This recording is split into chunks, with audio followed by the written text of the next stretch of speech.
This is STARCAST, the official podcast of your Billingham Stars. Watch and listen for the very latest news and interviews from within the Big Red Machine.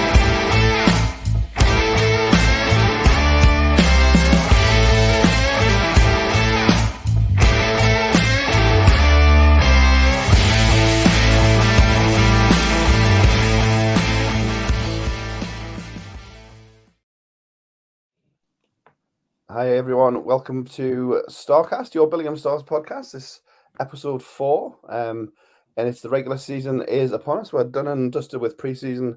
We have an actual competitive game last weekend to talk about. Delighted to be joined once again by Jono and Carol to talk all things Billingham Stars. Jono, Carol, hi, how are we doing? Good evening. Yeah, not Good so evening. bad. Carol returns from her Eurasian adventure. Yesterday, so a little tired. I was going to say batteries recharged, but then it's like, no. Hopefully the next half hour or so we'll be able to perk you up talking some good things with the Billingham Stars. Obviously last weekend the home opener, a nice little gentle start against the playoff and cup champions, the Blackburn Hawks. They came in to the Forum Arena on Sunday, and it was a fantastic game to start. We'll talk about it very shortly. We'll go through the details first. It was a 3-1 win for the Billingham Stars.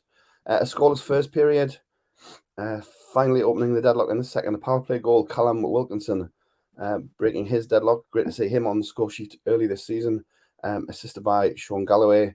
It was 2-0 a few minutes later. Ian Brown going bar down from just the top of the crease, assisted by Chris Sykes.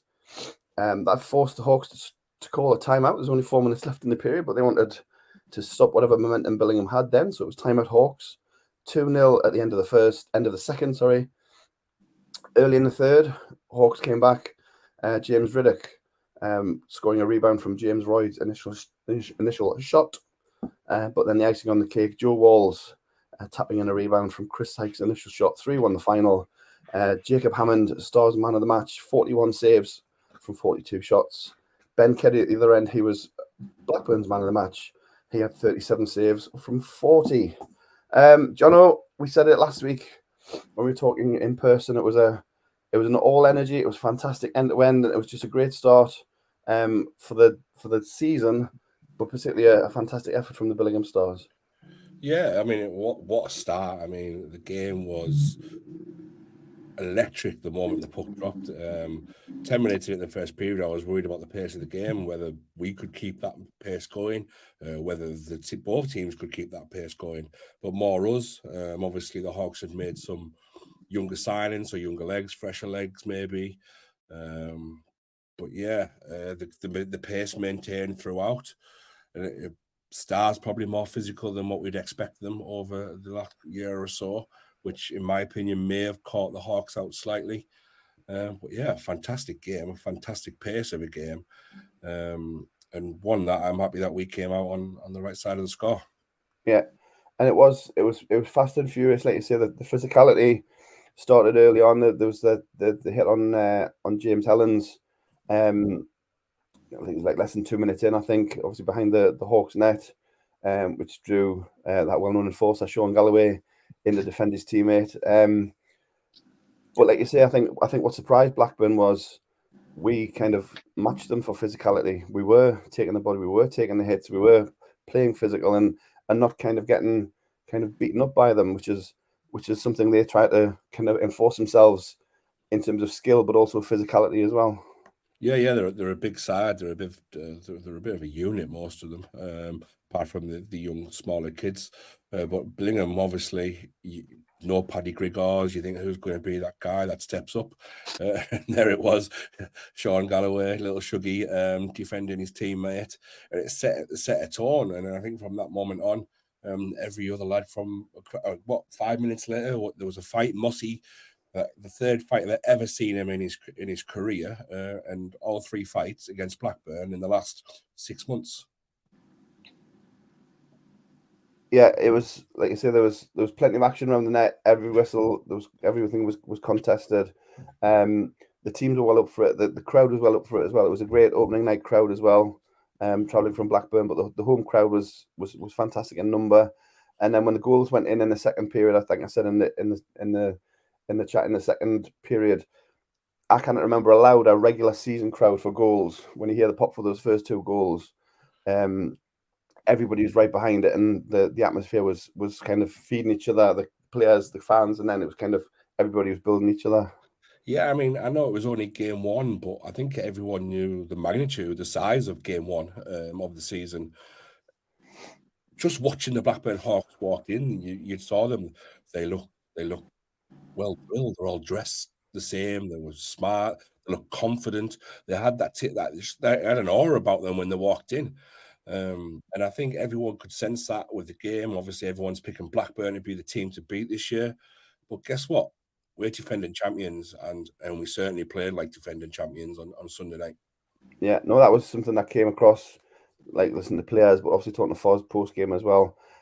Carol, you were trying to follow on from afar, through chat and updates and socials and things like that. What was it like following on a barn burner from miles and miles and miles away? Pretty awful. And now that you guys are talking about it, it feels even worse. I know that I've missed an absolute cracker, and I'm really annoyed, quite honestly. But I followed on every channel that I could. The Twitter feed, thanks to Fee for that one. The Hawks Match Night Live on Facebook, I followed on that. Just constantly refreshing on my phone. I was actually out and about, tethered to my husband's phone, and he was moaning at me for using his data. So yeah, what can I say? Needs must. But I got a real flavour of the game, I must admit. It wasn't completely cold. I got a real flavour of the atmosphere. So thanks to everybody who was involved in on both sides for sort of updating fans that couldn't be there, because I did get a real feel for how good the game was. And if you'd asked me at the start of the game what I wanted to see, I saw all 3 things. So I wanted to see 2 specific goal scorers, Callum because of the year he had last year, and Ian Brown because he suffered that awful injury against Blackburn, and I think for him that must have felt really good. And I really wanted Jacob to have a man of the match game, because you know he's our guy now. And so the 3 things that I would have wanted to see happened. So I might not have seen it in person, but I was really pleased on those 3 fronts. Yeah, I mean, they say the Callum goal, it was a scrappy finish, kind of right on the goal line, kind of forcing it over the line, but it kind of broke the deadlock, and you can see how it meant to him. Ian Brown, I say, it was kind of a shot top of the circle, finished bar down, and you saw the celebration. I think Colin Edwards got the photo, celebrating. Obviously, he's delighted to be up and running again in the goals column. And then Joe Walls again. If you could have predicted from the lines, obviously last year, and where the goals came last year, 3 goal scorers, you probably wouldn't have gotten it right if you'd had to pick all 3. But Joe Walls was Johnny on the spot. There was a break down the wing. Sykes' shot was a part save by Kerry, and then Joe was there to pot the rebound, and that was that really. And it was, although it was close, even when they scored early on, we felt, I don't know if you were the same, Jono. We talked about the defence and the penalty kill and what have you. Even at 2-1, we felt comfortable. Yeah, I mean, our control was fantastic. We had great zone time in the offensive zone, and yes, sometimes the puck would come out loose, but there was no panic. We'd pick up the puck again in the neutral zone. We'd go back into our defensive zone. We'd make a couple of passes between the D men, and we'd go forward again. Our control of especially the zones at the times when we had the puck, only 2-1 as well, was fantastic. When it went 2-1, I expected an absolute onslaught from the Hawks, like 10, 15, what was the score? 2 minutes into the third period? I thought this is going to be a long period to hold out for. But we just controlled it. We controlled it so well. And I think a lot of that might have to come from Richie, who's Coach Richie, who was doing great work with the D team, because that was just a fantastic performance to close out the game. And obviously we hit them on the counter attack and got that third goal and put it to bed anyway. But yeah, we never looked in trouble. Yeah, no, it was great. And we talked about the defence. I said Jacob at the back, the decor around him, the penalty killing. I think we had 8 minor penalties, I think, to kill. And it was fantastic. We scored on I think one of our first or second power plays after giving up a load of PK chances. So special teams were fantastic, and I think you've hit the nail. I think Richie is having an effect, even in his early days. You can see him on the bench. He's talking to players specifically, individually, about what they can do. And as a D man, Richie Thornton's got an absolute age of experience, and if he can pass it on to not just the younger players, but all of our decor, then it's going to bode well, Carol. Oh, absolutely. I mean, if you've been around hockey any length of time, you'll know Richie as a superb D man back in the day. And the fact that he's been able to translate that into a coaching role and passing that sort of wealth of experience on, I think that might be the signing of the season. It might turn out to be the signing of the season. Well, time will tell, obviously. But yeah, I think just listening to the comments from the game so far, pre-season and Sunday, then absolutely, yeah. If people can already see a difference, and I think that speaks volumes after just 3 games. Yeah, no, it was good to see. And say the rivalry with the Hawks. Obviously, we had the edge in the league. The cup we'll not talk about. The playoff final was a fantastic end of the season, game wise, maybe it's not result wise. But I think this season series is going to be exactly the same, and plenty to look forward to. I think I was talking to in post game with Dominic Osman. I think all of the league games are done by Christmas. December the 8th, I think. Is that when we play the home and away? It's like 7th and 8th, I think. Yeah. So I think we play them end of November, a week off, and then we have a double header with them, and that's it. Done with Blackburn, which I don't think we will be. To be fair, I think there's a cup games and playoff games. I think we're going to be seeing a lot of them. Yes, certainly. There's in the second half of the season, you can foresee some sort of Billingham Blackburn games as the season winds down. We talk about post game. If you want to see the interviews with Stephen Foster and Dominic Osman, if you search on the Billingham Stars, they're on the Facebook page, YouTube, Twitter. All the links are there. You can find out what the coaches thought in post game. Anything else from the Sunday game before we look at the division as a whole last weekend? Anything catching your eye? Thought Jacob does deserve a special mention. I mean, he did face 1 or 2 moments where you thought, oh, here we go. But ice cold, just ice cold. I think it was a glove save he made early in the first period. Just shut it down. Great catch and the glove mitt. And I think the whole crowd was like, yep, Jacob's the one for us this year. Fantastic. And obviously Wilco's goal, I think that could be volumes as the season goes on. We know how much he struggled last year. He started the season injured. But to go to the net, get this goal, I think it'll do him very good, in good stead going forward as the season goes on. And that was huge, that goal for Wilco, I think. Yeah, that glove save you mentioned from Jake. Well, I'll try and find it on the goal cam anyway, and try and see if we can stick it out, because it was the Hawks self-titled magician, wasn't it? The on the breakaway. I can't remember his name now. Jacob Lukwich. Yeah. Was it Jacob Lukwich? It was Jacob Lukwich on the breakaway, and it was he's the Hawks magician, I think they call him down there.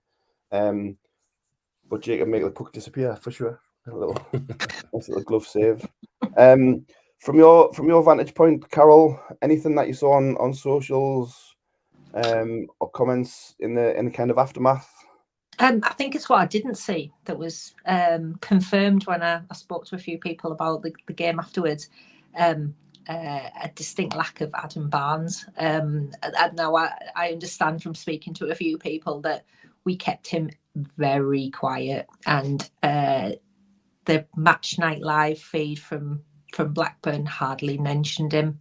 So I say kudos again to the guys for keeping a very, very good player relatively quiet. Yeah. No, fantastic. And I say that as a starter for 10, we couldn't really have asked for much more. So Great start, but as we know, the league is unforgiving, and it's on to more business. We'll talk about this weekend coming in a moment. We'll just look quickly at the North Division 1 results from last weekend. Hull Jets opened up against the new boys Leeds Knights. Hull Jets won by 3-2. And then Sunday's schedule, the Whitley Warriors, with their players who missed the games against Billingham back in the lineup, they beat Sheffield 8-2. Deeside took top spot by defeating the Nottingham Lions 4-3. Obviously, Billingham Blackburn, we know. And the final game of the weekend, Leeds Knights on an away doubleheader. Nice gentle start for them. An away doubleheader in Hull and Solihull. Solihull Barons 4-1 over the Leeds Knights. Anything standing out from those scores for you? I think we possibly had expected Leeds not to do quite so well because, to be fair, we don't know a great deal about them yet.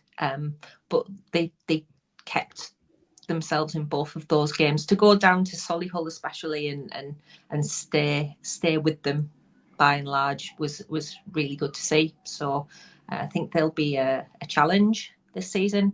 I think the other kind of flavour we've got of things to come is Whitley putting a great deal past Sheffield. I fear for Sheffield this season. Obviously, it's early days, but I don't see the strength in the squad there. So I think they might hover around the bottom of the league again this year.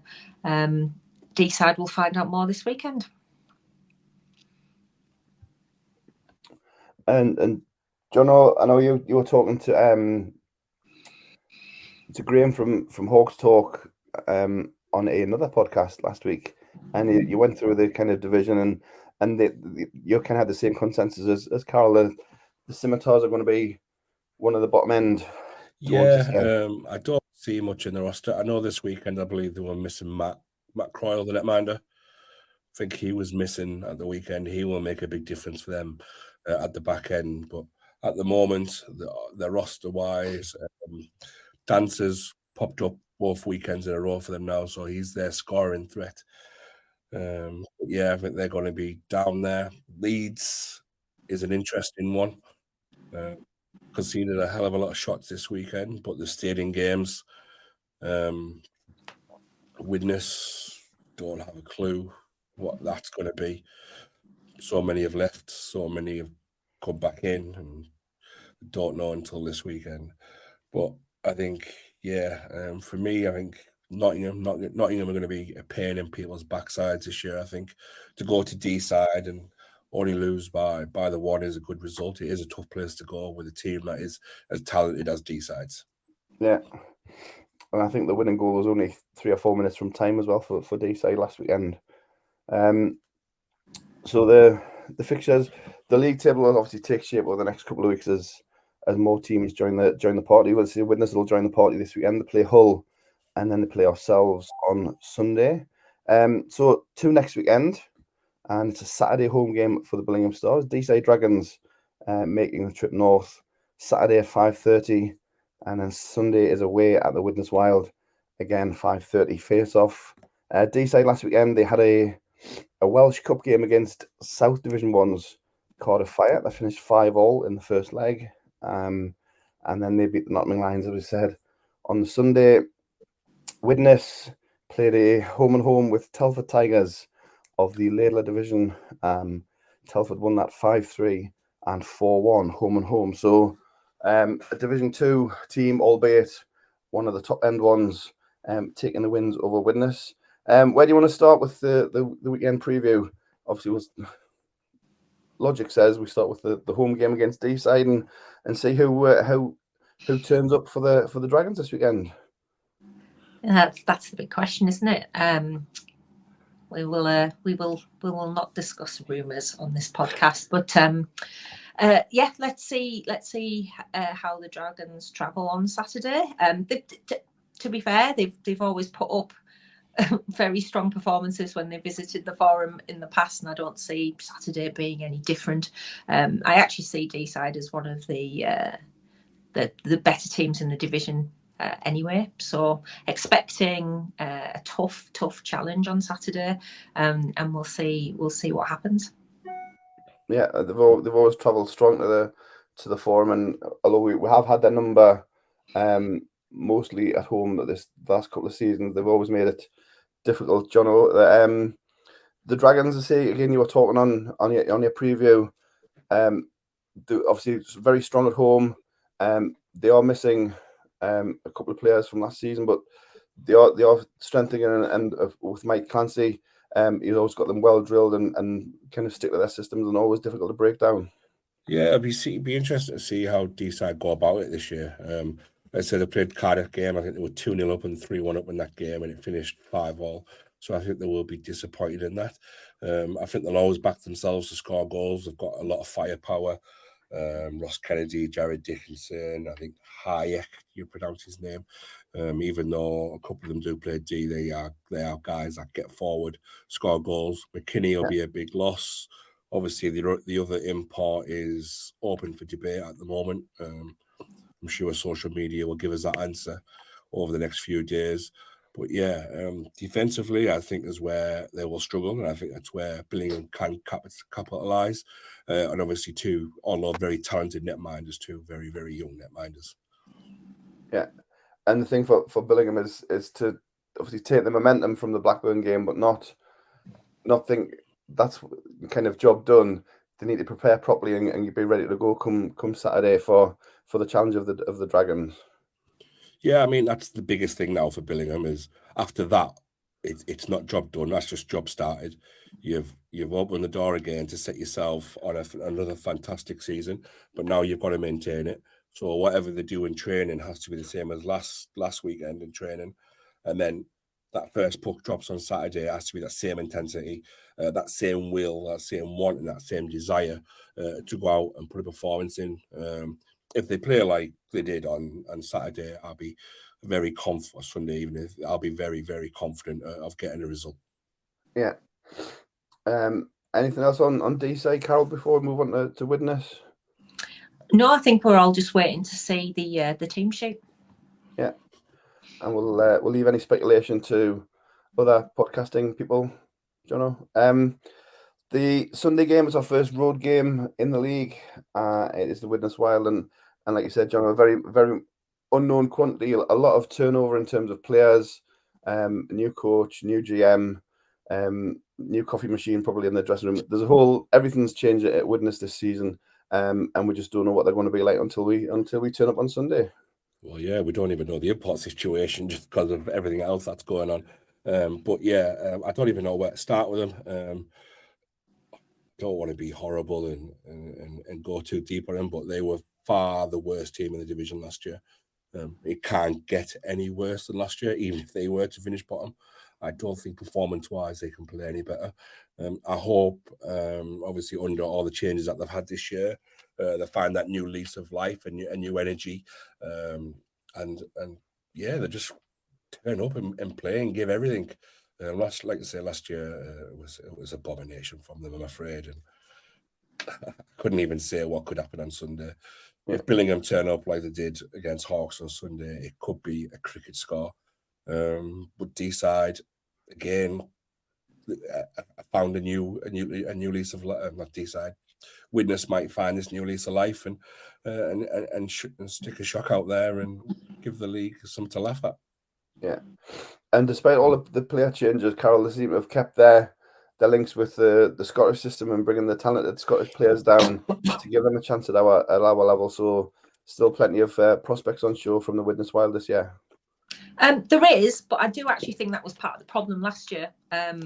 They had a lot of talent, but they had a lot of talent that didn't train regularly with them or were playing elsewhere at different times. And I think you could see that. I think you could see that there was plenty of talent on shore, but they didn't necessarily gel very well. And I think at the start of the season anyway, that could potentially continue to be a problem for Widnes, and that they haven't had time as a completely new outfit, which is what they are, to get that teamwork and team spirit and everything else that makes a team. and not just a collection of individuals, it's going to take time. So who knows what's going to happen on Sunday? Genuinely, Jono's right. They could have this, lease of life that gives them a little bit of a jump start, but I do think they're going to need some time to put themselves together as a team, and not just a ragtag collection of individuals. Yeah, well, certainly all will be revealed come Sunday evening. So the games at the weekend: Saturday, home against the Deeside Dragons, 5:30 face off at the Forum Ice Arena. Doors open around an hour or so beforehand, and tickets on sale from the Forum box office there. And then Sunday away at Widnes, again it's a 5:30 at Planet Ice Widnes. If you are travelling, do travel well, travel safe, and shout loud and proud for your. Can we still call them the Big Red Machine now we're wearing black this season? It seems very There's odd. plenty of red on there. There's plenty of red. Shout loud and proud for your Big Red Machine. So it's in my script. You say it's kind of an autopilot. So yeah, looking forward to those games. Anything else on the weekend ahead before we kind of start wrapping things up? No, it's just I think the biggest one is how the Stars react from last weekend. That's the biggest thing for me. If they come out and we're firing, I think we're going to be in for a great season again. Yeah, no, sounds good. So that's it in terms of the preview. Any other business you want to bring forward, Jono? Yeah, stick to the pod last week. We had guests from Ben from Zero Pucks and Graham from Hawks Talk. Great content, some great chat, and a lot of good banter between the teams. And obviously, you enjoyed doing it, and hopefully more power to the pod elbow this year. I'll be the first one to tell you I'm no interviewer, and I don't even tend to try and interview people. So the purpose is just trying to have a chat hockey. I love the sport, as you both know, and that was the purpose of it. I mean, we do have a playoff system, a format that just allow us to look into the South a little bit more. So that was the thinking by speaking with Ben, and I know how much Graham loves hockey as well over in Blackburn. He's a good lad for a Blackburn fan. He's one of the good ones, and he knows the league just as well as I do, and he can talk hockey all day long as well. So yeah, I just thought it was a good idea to have a good chat with him, and hopefully more stuff to come with a few other folk as it goes on. This week's is just me rambling on, but yeah, hopefully more guests to come soon. No, it was a really good listen, and great to see more podcasts joining the pod sphere for the NIHL, which is great to see. We had supporters hat on, launched with the new merch last week, and you're still pushing the shirt sponsorship and the Man of the Match award. So plenty going on from the supporters club table this weekend as well. a million things going on with the supporters club. An event coming up as well, so do watch the socials for that. But yeah, we've got awesome champion car jerseys. They're awesome. They're going quick, so be quick. We have wonderful smelling air fresheners as well for the car. Again, they're going very, very well. The bubble, I do recommend the bubble gum. That does smell very, very nice. Yeah, and this year they don't smell of glove dryers. Just to let people know they are definitely not glove dryers. I mean, we could go down that road if you really wanted us to, but I'd rather we didn't. But yes, the bubblegum flavour is a very popular one at the moment. We obviously have the pucks, the lanyards, and a couple of Stanley Cups still available. Not the Stanley Cup, but the drinking cup. Yeah. But yeah, memberships are £8 flat now this year. You don't have a child or an adult, and we've dropped the price slightly of an adult, but obviously it's a little bit more for a child now. So they're £8. But yeah, all very, very busy. So come and say hello at the table. No, excellent. And Carol, it's your home opener this weekend. I know I'm going to get to see some hockey this weekend. Oh, it has been quite tough. You've not missed much. We beat the Warriors twice. We beat the Hawks. You don't miss nothing. I know, exactly. If we do lose this weekend, you're on the first flight Monday morning. You know that, don't you? Well, yeah, I'm perfectly prepared to take one for the team if that's what it takes. But yeah, I'm just really looking forward to seeing some hockey. Obviously, I've been down at training, but it's not the same. I'm just looking forward to seeing a good crowd on Saturday after hearing about the crowd on Sunday. So just looking forward to it. Yeah, no, it's going to be good to have you back on board the media machine.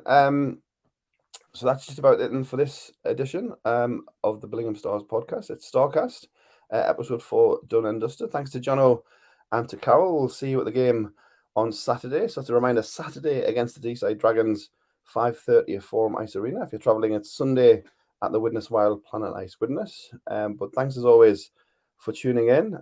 Like and subscribe and share and whatever, all the social things that you do, press buttons and all of those pretty things to make it all worthwhile. But from the STARCAST, it's thanks for listening, thanks for watching, and we'll see you soon. Thank you for being part of this episode of STARCAST, the official podcast of your Billingham Stars. Remember to like and share this episode, send a review when you can, and follow us on social media for the very latest news and to find out when the next STARCAST will drop.